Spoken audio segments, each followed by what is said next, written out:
Joining us now is Bob Herbert. He's a distinguished senior fellow at Demos, a progressive policy think tank and advocacy group. Bob, thank you for being here. How are you, Rachel? I hear you reacting to the way I was laying that out. Is it because you can't believe they're doing this, or do you think that their reasoning is faulty?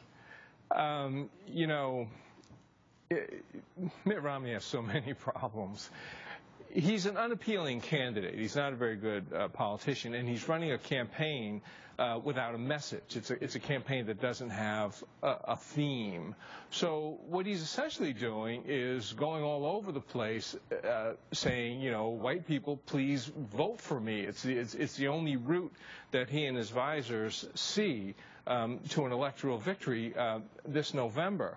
But you know, I just think that in 2012, in the 21st century, you can't win an election if that's the only thing that you've got going for you. I still think that racial appeals work. I still think that there are a fair number of people in this country who are a fair number of whites who are hostile to blacks, who do not want a black president. I don't think it's anything close to a majority of whites. So if he needs to attract white votes to win this election, and he does, it would seem to me that what would be better is to try and put forth a campaign that honestly appeals to the concerns of white voters in this country. And you could start with, you know, having a plan to develop jobs, having a plan to build a stronger economy and that sort of thing.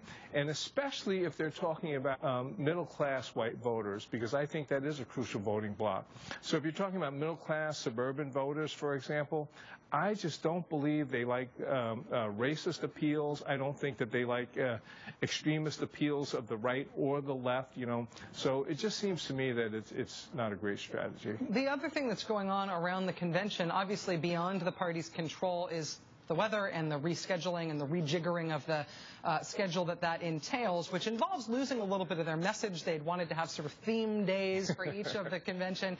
That's all. They're trying to sort of stick with some of the themes, but that's screwed up. But the other thing that's happening is that they have really brought a lot of the socially conservative issues into the discussion this week. The welfare stuff is so blatantly racial that it brings the racial discussion into mainstream discussion about what their strategy is. I mean, this isn't a cockamamie theory that I've cooked up about what Romney is doing. It seems pretty blatantly this is what they're doing.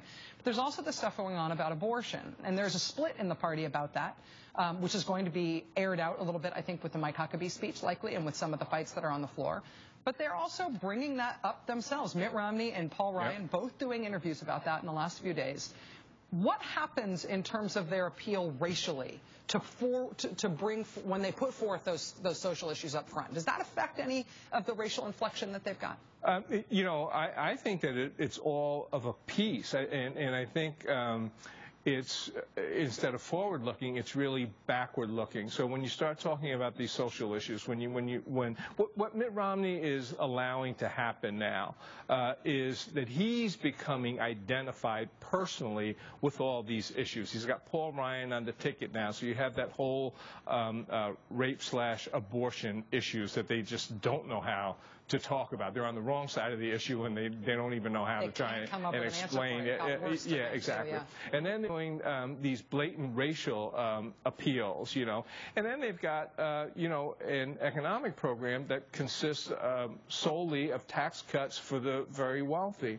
And what's happening, I think, is that the voters are seeing that this is who Mitt Romney is, that he is not the moderate who has had to sort of play along with the right wing of his party in order to get the nomination, but he's basically a practical, pragmatic, moderate guy. But now he's being identified with all of these extremist issues, and I don't think that overall that plays well. I don't think it's the narrative that he intended, certainly. It's interesting to see him off his game. I mean, part of what presidents have to do is talk when the script goes wrong. Yeah, exactly right. Fascinating stuff. Bob Herbert, distinguished senior fellow at Demos. Bob, it's great to see you. Thank you. You too, Rachel. Appreciate it. Bye.